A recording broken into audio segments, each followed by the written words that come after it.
भुवनेश्वर शैलेश्री बिहार शिशु अपहरण अभियोग 8 वर्षर शिशु पुत्र को अपहरण अभियोग ट्यूशन फेरला बेले अपहरण थाना एतला देले परिवार लोके अभियोग पर चंद्रशेखरपुर थाना पुलिस छानबीन जारी रही। तेबे भुवनेश्वर शैलेश्री बिहार शिशु अपहरण अभियोग आसी 8 वर्षर शिशु पुत्र को अपहरण अभियोग ट्यूशन फेरिबा समय अपहरण कर अभियोग होइछि थाना एतला दैछन्ति परिवार लोके। अभियोग पर चंद्रशेखरपुर थाना पुलिस छानबीन जारी रखी। अधिक सूचना चंदन पाइकरे आम सहयोगी आम सहित जोड़ी होती। चंदन ये केतवेलर घटना 8 वर्षर शिशुपुत्र चोरी अभियोग होइछि पुलिस केमिति तदंत करुछि वर्तमान समय? देखो आज संध्या समय 8 वर्षर जन शिशु जितेबाला जो रही चंद्रशेखरपुर थाना अंचल शैलेश्री बिहार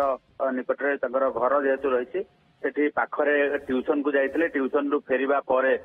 जिते देखिए परिवार लोके बहुत डेरी है तथा ट्यूशन रु फेरिले नहीं एवं तापर पचरा उचरा करने पर हठात परिवार लोके जाना कौन तरीके जाना पाइबा पर घटना संपर्क में जाकि थाना एतला देले शिशु को अपहरण कर 8 वर्ष शिशु अपहरण घटना जाना पर एक मामला रुजु कर चंद्रशेखरपुर थाना एवं वर्तमान क्षेत्र में पुलिस दुईटी टीम अंचल में छानबीन जारी रखी। वर्तमान खोजाखोजी जारी रखा जदि देखा सठिक भाव शिशु को किए अपहरण कर वर्तमान सुधा कौन प्रकार सेमती सठिक भाव पुलिस को सूचना न दे पार्थिव फिरोती कथा जब देखा सेमती कौन फिरोतीर कल आसी ना तेणु एभली क्षेत्र में वर्तमान जब देखा चंदन परिवार लोके कहाकू संदेह करुछन्ति कि संपर्क में परिवार लोकंकर संदेह रही जहाँ नहीं पुलिस वर्तमान जेहेतु घटना को लेकिन तदंत प्राथमिक भाव वर्तमान तदंत सहित वर्तमान प्राथमिक पर्यायर वर्तमान जो रही प्रधान कार्य हूँ पिला को केमती खोजी बाहर करवा तेणु शिशु को खोजा प्रधान कम और प्राथमिकता दि जाए। तेणु एभली क्षेत्र में वर्तमान कौन प्रकार जो रही संदेह कौ क्षेत्र संदेह करमती डिस्क्लोज किसी कर तेणु वर्तमान स्थिति में पुलिस वर्तमान प्राथमिकता देती शिशु किभली भाव खोजा तेणु दुईटी टीम वर्तमान लगी पड़ी सारा अंचल खोजा वर्तमान सर्च चली तत्सहित सबू आस्पेक्ट को लेकिन खोजाखोजी कारण ट्यूशन रु जो फेरिबा समय हो सारी से समय पिलाटी जो ट्यूशन रु घर को फेरी ना परिवार लोक जो अभियोग कर 6:40 अभियोग होती तुरंत 6:50 जो रही पुलिस सर्च ऑपरेशन आरंभ हो सारी तेणु 10 मिनिट भितर रेस्पॉन्स देखी पुलिस एवं तुरंत किभली भाव शिशु जो प्राथमिक भाव बर्तमान सठिक समय किभली भाव सर्च कर शिशुटी मिल ध्यान दि जाऊँगी। तेज जो ट्यूशन रे शिशुटी पाठ पढ़ुला से ट्यूशन रे जो सागसाथी रही कि ट्यूशन सार से किसी मतामत मिल पारी कि देखो पुलिस बर्तमान समस्त को पचरा उचरा करुच्ची देखा जेहेतु सेंसिटिव मैटर गणमाध्यम निकट को सेमती किसी बर्तमान खबर आसी पारि ना कारण सेमती कौन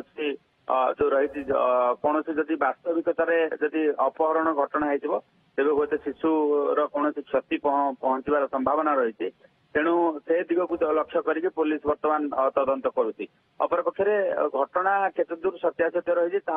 पुलिस वर्तमान जो आशंका सृष्टि होती तेणु पुलिस वर्तमान अपहरण ना वास्तव में पिला कौन आड़े निखोज हो जाए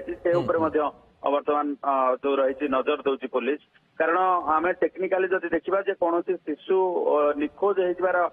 जदि आपण पुलिस थाना दियंती एतला तेरे सुप्रीम कोर्ट को गाइडलाइन अनुसार तुरंत अपहरण मामला रुजु करने सहित से अनुसार तदंत कर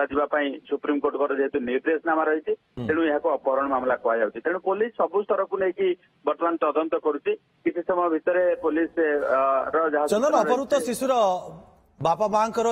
जो रही स्थानीय लोके किसी प्रतिक्रिया मिल पारी कि किसी कहते कि